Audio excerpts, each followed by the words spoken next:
speaking today with Fred Pierce. He's the president and CEO of Pierce Education Properties out in San Diego. And Fred's been in the business for a long time. He's got something like 8,000 student housing beds spread out across the University of South Carolina, University of Georgia, some Big Ten schools, Michigan State, Purdue, Indiana, Georgia Southern.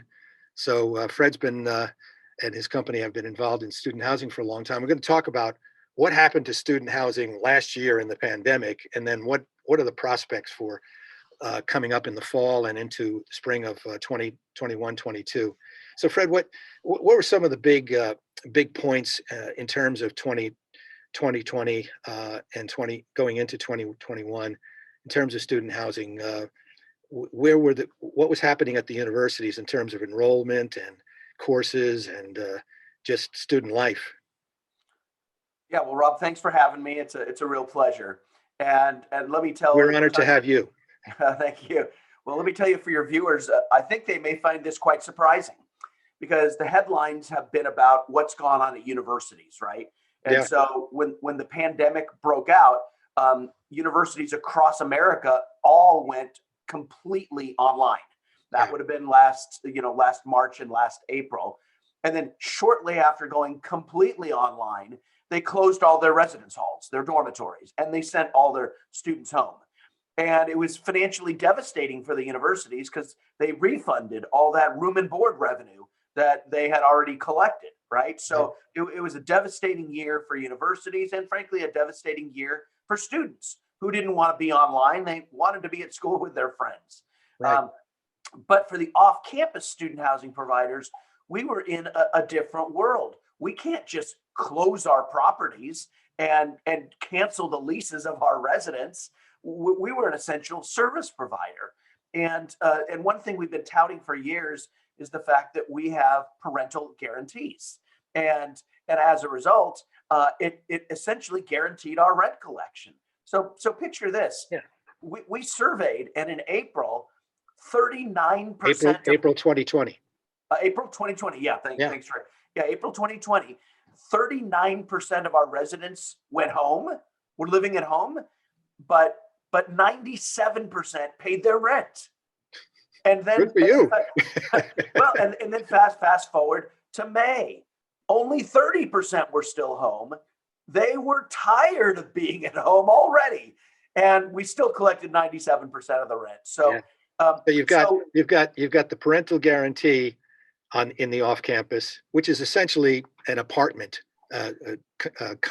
construct, and then you've got students not wanting to be away from campus. They certainly don't want to be sitting at home with their parents.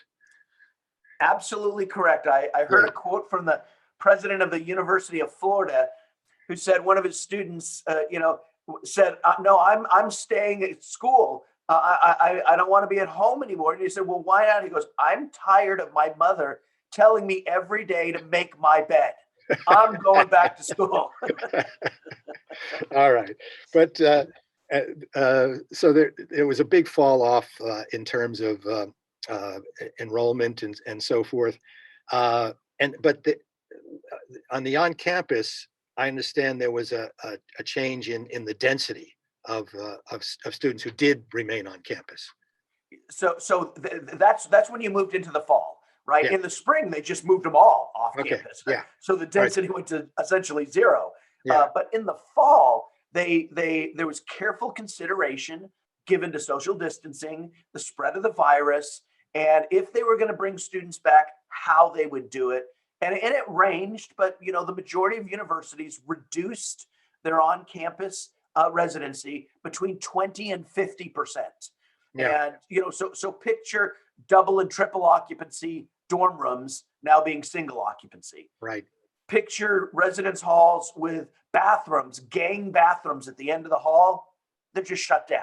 They're not occupied at all. Mm-hmm. They also needed to save rooms to quarantine for anybody who either had to do contact tracing or actually contracted the virus. So the end result was, substantially fewer students living on campus in academic year 2020-21. So yeah, a lot less on campus. Not the case off campus. Generally speaking, the occupancy was down 3% in the off campus world. So in this world, in this universe of COVID-19, only 3% reduction in occupancy off campus. That was pretty darn good. Yeah. So all right. So that's the past, and luckily we're moving ahead a little bit. We've got the vaccine in the interim, and even students are getting shots and so forth. So looking toward the fall, Fred, what do you see in terms of enrollment at universities, and how are they going to be online, in person? Is there going to be a hybrid? And what does it mean for on-campus and off-campus housing? Tell us what your thoughts are on those topics. Yeah, it's almost the exact inverse of last year. Yeah. And so they've started doing surveys, and the Chronicle of Higher Education is one periodical where you could check every day and see how the survey's going on what intentions are. But by and large, the super majority, matter of fact, I have not heard of a single institution yet who hasn't said we're going to either be completely in person or substantially in person in the fall.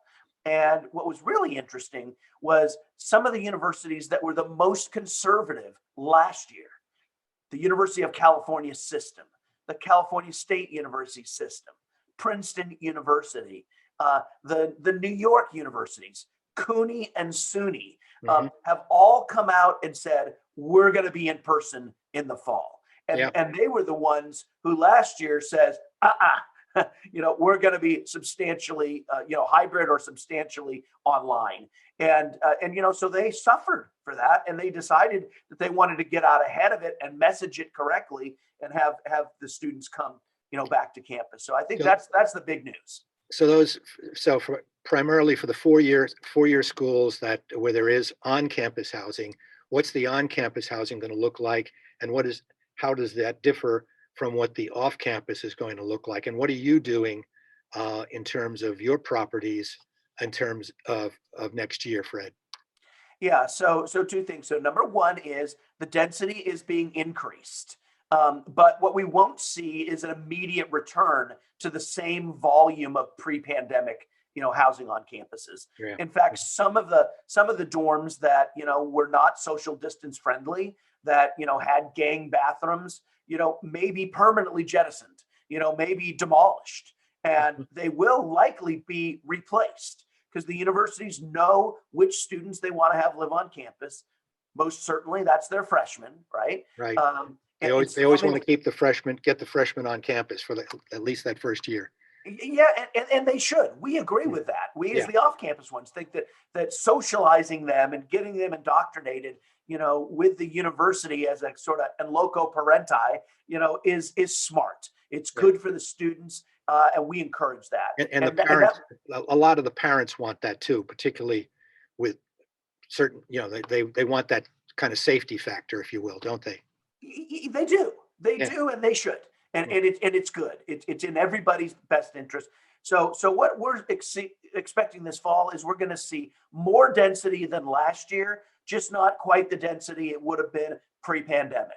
Okay. Eventually, we expect it will return to the pre-pandemic levels, but not this fall. So it'll be somewhere in between. And off campus for properties like yours at Pierce Education properties, what do we expect to see there? Yeah. So what's interesting is the off-campus market responds significantly to the messaging by universities. So if the president or a spokesperson for the university is getting out early, saying we're going to be in person and the like, it really has an impact on the pre-leasing of off-campus housing. So for much of last fall and into this spring, we were probably, as an industry, maybe 10 occupancy points behind in pre-leasing. So if we would have been at 50% in that particular month, maybe we're at 40%.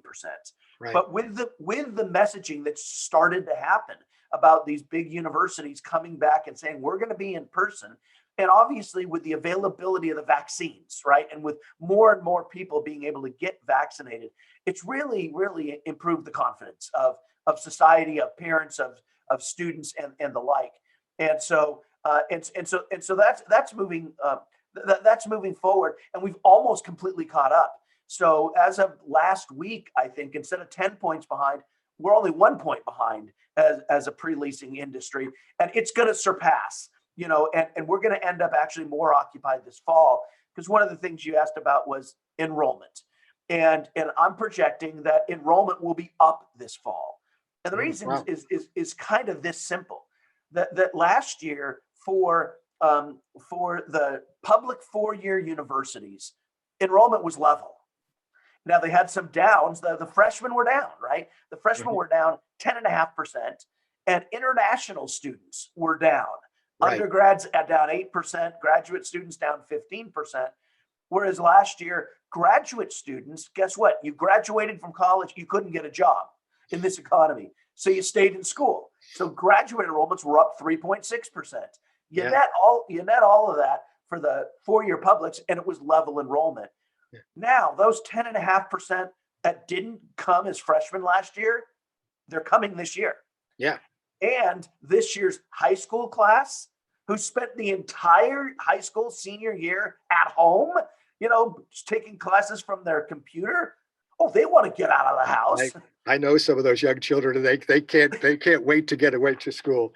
Yeah, all so right. they're coming to college too. So it looks pretty. You're going to have a super freshman class, and that's going to grow enrollment this fall for sure. Yeah, looks like a good prospect for the fall.